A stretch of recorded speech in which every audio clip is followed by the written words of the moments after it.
খুব শেষ হলো ফরজ নামাজ পড়ে আইসা দেখি যে আমার গাড়ি নাই, আমি কিস্তি চালাই আর এই সুবিধাটা।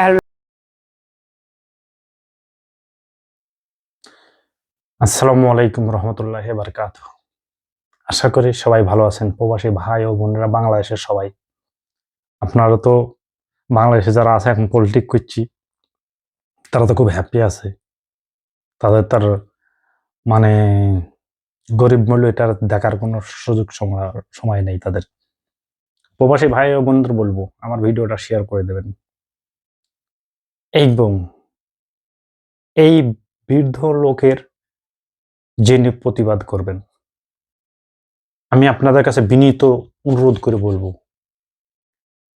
এই মুরব্বী আঙ্কেলের যার রোজি রোজগার ছিল এই ভ্যানটার উপরে, এই ভ্যানটা যে চুরি করে নিয়ে গেছে, এই চোরের তো ধর্ম নাই। তারপর বাংলাদেশের এই যে চোরের মানে 10 টাকা পেই এই যে প্রশাসন চলে, ঈদের আল্লাহ কবে যে দোজকে নিয়ে যাবে জানি না, দোয়া করবো যেন ঈদের দোজকে খুব শর্ট করে নিয়ে যায়।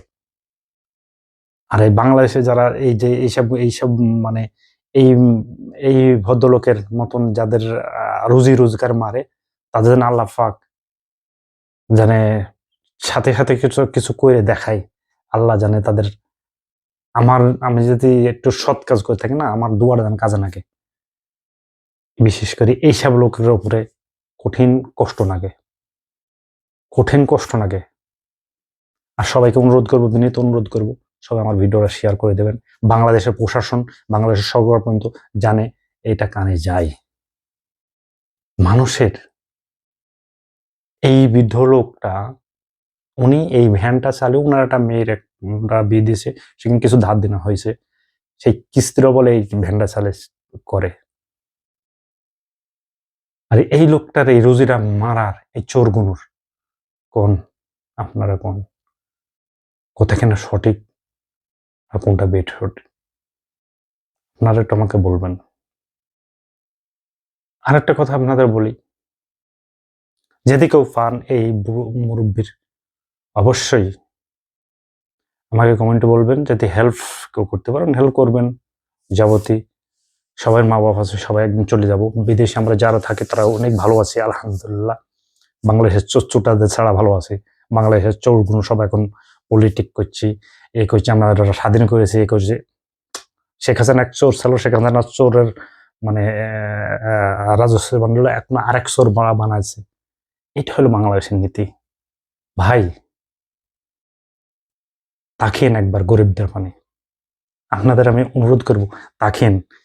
আর না হলে আপনাদের প্রতি প্রবাসীরাই ঠিক মতন জবাবটা দিয়ে দেবে। আপনারা একটু হুঁশিয়ার হয়ে যান এবং সাবধান হয়ে যান।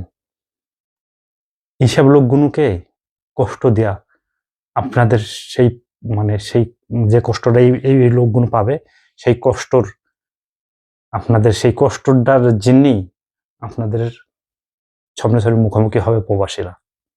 এটা আপনি মেনে নিন 100-র ভেতরে 100। সবাইকে বিনীত অনুরোধ করব এই ভদ্রলোকের ভিডিওটা শেয়ার করবেন। ভালো থাকবেন। আবার কোনো একটা ভালো ভিডিওতে আপনাদের সাথে দেখা হবে।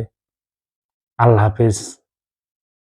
বাংলাদেশ প্রবাসীরা সুখী হোক এবং সুস্থ থাকুক, সবাই যেন দোয়া কামনা করে। আল্লাহ হাফেজ। আসসালামু আলাইকুম।